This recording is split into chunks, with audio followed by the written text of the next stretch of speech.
السلام علیکم ورحمۃ اللہ تعالی وبرکاتہ۔ محترم و محبہ، آپ تمام حضرات کو خواجہ ہند الولی کی چھٹی شریف دل کی گہرائیوں سے مبارک ہو۔ سامعین اکرام، آج کی محفل کے اندر ہم خواجہ ہند الولی الشاہ معین الدین چشتی ثم اجمیری علیہ رحمت و رضوان کے متعلق بات کریں گے۔ سامعین کرام، وہی خواجہ غریب نواز کے جنہوں نے 90 لاکھ لوگوں کو مشرف باسلام کیا۔ سامعین کرام، میرے خواجہ نے لوگوں کو مشرف باسلام تلوار سے نہیں بلکہ لوگوں کے دلوں کو جیت کر میرے آقا نے لوگوں کے زبان پر پیارے آقا علیہ السلام کا کلمہ مبارک جاری کروا دیا۔ سامعین کرام، میرے خواجہ کے قول و فعل سے لوگوں نے مشرف باسلام ہوئے۔ میرے خواجہ نے تلواریں نہیں اٹھائی، میرے خواجہ غریب نواز نے تلواریں اٹھا کر اسلام نہیں پھیلایا، بلکہ میرے خواجہ نے ہندوستان کے تمام لوگوں کے دلوں میں جو جگہ لی ہے وہ تلوار سے نہیں بلکہ لوگوں کے دل جیت کر، قول و فعل اپنا کر، حدیث اور قرآن کے احکام پر عمل کر انہوں نے لوگوں کے دلوں کو جیت لیا۔ سامعین کرام، میرے آقا علیہ السلام ارشاد فرماتے ہیں کہ علماء امتی کا انبیاء بنی اسرائیل، کہ میری امت کے علماء بنی اسرائیل کے انبیاء کے مثل ہیں۔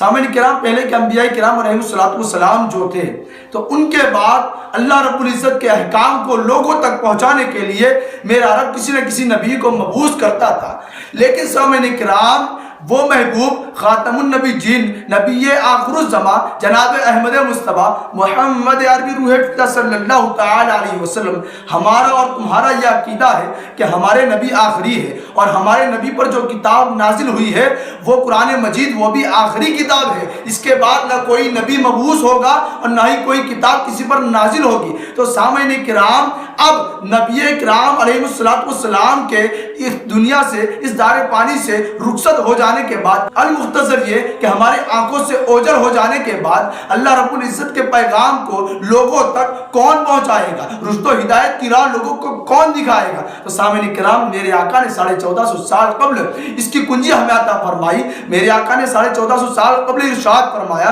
کہ علماء امتی، میرے امت کے علماء کا انبیاء بنی اسرائیل کے انبیاء کے مثل ہے۔ تو سامعین کرام، اس جماعت کے علماء، نبی کرام صلی اللہ علیہ وسلم کے امت کے جو علماء ہیں وہ لوگوں کو رشد و ہدایت دے کر، لوگوں کو پیارے آقا علیہ السلام کے سچے دین پر گامزن رہ کر لوگوں کو جنت کی طرف لے جائے گے۔ تو سامعین کرام، انہی میں سے ایک شخصیت کا نام، انہی میں سے ایک ذات کا نام خواجہ ہند الولی الشاہ معین الدین چشتی ثم اجمیری علیہ رحمت و رضوان کی ذات ہے۔ سامعین کرام، میرے خواجہ غریب نواز علیہ رحمت و رضوان کی کچھ باتیں ہم کرتے ہیں، ان کے کچھ سوانح کی باتیں آپ کے سامنے پیش کروں گا۔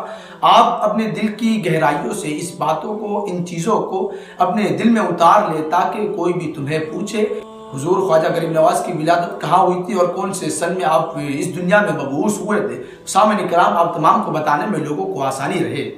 میرے خواجہ ہند الولی ہجری سن 530 میں بمقام سنجر علاقہ سیستان میں آپ پیدا ہوئے اور آپ کی وصال مبارکہ 6 رجب المرجب ہجری سن 627 میں بمقام اجمیر شریف ہندوستان میں آپ اس دار فانی سے دار دائمی کی طرف رخصت ہوئے۔ آپ کا نام نامی اسم گرامی معین الدین حسن ہے۔ آپ کے القابات میں سے کچھ القابات یہ ہے کہ ہند الولی، عطائے رسول، غریب نواز، آفتاب چشتیہ، وارث الانبیاء، سلطان الہند۔ میرے خواجہ کی والدہ ماجدہ فرماتی ہیں کہ جب میرے معین، جب میرے پیارے بیٹے میرے شکم مادر میں تھے تو میں عجیب و غریب اور اچھے خواب دیکھتی تھی اور میرے گھر میں خوب رحمت اور برکت تھی، خوب خیر و برکت تھی، اور جو میرے دشمن تھے وہ میرے دوست ہو گئے تھے، اور آپ کی ولادت مبارک کا یہ شرف تھا،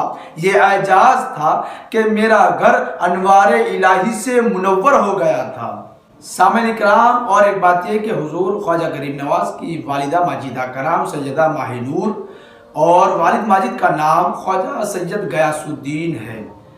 سامعین کرام، حضور خواجہ غیاث الدین رضی اللہ تعالی عنہ یہ بہت ہی بڑے نیک اور بڑے